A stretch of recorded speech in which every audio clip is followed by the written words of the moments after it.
मित्रांनो, आज जे आपल्याकडे गॅसचा जो इश्यू आहे त्याच्यावरती आपण एक सोल्युशन बेस्ट आणलेला आहे. इलेक्ट्रिक कढई. तुम्हाला मागं पण मी म्हटलेलं आहे, इलेक्ट्रिक कढई, इलेक्ट्रिक इंडक्शन ह्याचं खूप मोठं डिमांड मार्केटला येत राहणार आहे. आता मार्केटमध्ये काही लोकांनी डिझेलचा ऑप्शन पण आणलेला आहे, पण डिझेलला सुद्धा आता डिझेल मिळणं सुद्धा कमी होत चाललेलं आहे. या तुम्हाला मी दाखवतो. आता या ठिकाणी ना पोहे बनवायचं चालू आहे. ह्याच्यामध्ये तुम्ही बघा की पोहे बनवू शकता. वडापाववाल्यांसाठी ते सुद्धा खूप कामाला येऊ शकतं. त्याच्यानंतर केटरिंग वाले असतील किंवा बरेच स्नॅक सेंटर वगैरे आहेत, मेस वगैरे आहेत, त्यांच्यासाठी सुद्धा या ठिकाणी आहे ना हे खूप चांगल्या पद्धतीचा ऑप्शन या ठिकाणी बनवलेला आहे. कमीत कमी लाईट मध्ये सिंगल फेज मध्ये हे काम करतंय आणि खूप सेफ आहे. म्हणजे याचं जर तुम्ही सेफ्टीच्या वाईज बघितलं तर तुम्ही कुठल्याही पार्टला जर याच्यामध्ये हात लावत असाल ना तर हे पूर्णपणे तुम्हाला हे शॉक प्रूफ आहे. हे हीट पण होत नाहीये. ह्याचा जो तवा आहे तेवढाच तुम्हाला याच्यामध्ये कढई जी आहे ती तेवढीच गरम होणार आहे. बाकी जे सगळं आहे ते तुम्हाला थंडच राहणार आहे. त्याच्यामुळे तुम्हाला बाकी सेफ्टी वाईज जर बघितलं तर तो कुठल्याही प्रकारचा ह्याच्यामध्ये तुम्हाला प्रॉब्लेम येणार नाही.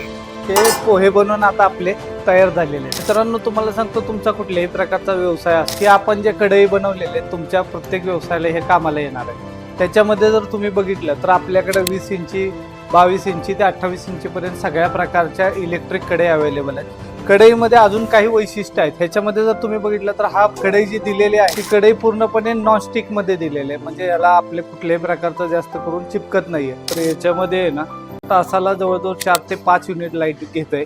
1 तास मशीन त्याच्यामध्ये तुमची वर्क करते. जे कढईमध्ये होतात त्या प्रत्येक गोष्ट या इलेक्ट्रिक कढईमध्ये होते. पूर्णपणे जो कढई दिलेली आहे ही नॉनस्टिक मध्ये दिलेली आहे. फूड ग्रेड आहे. SS मध्ये स्टेनलेस स्टील मध्ये यूज केलेला आहे.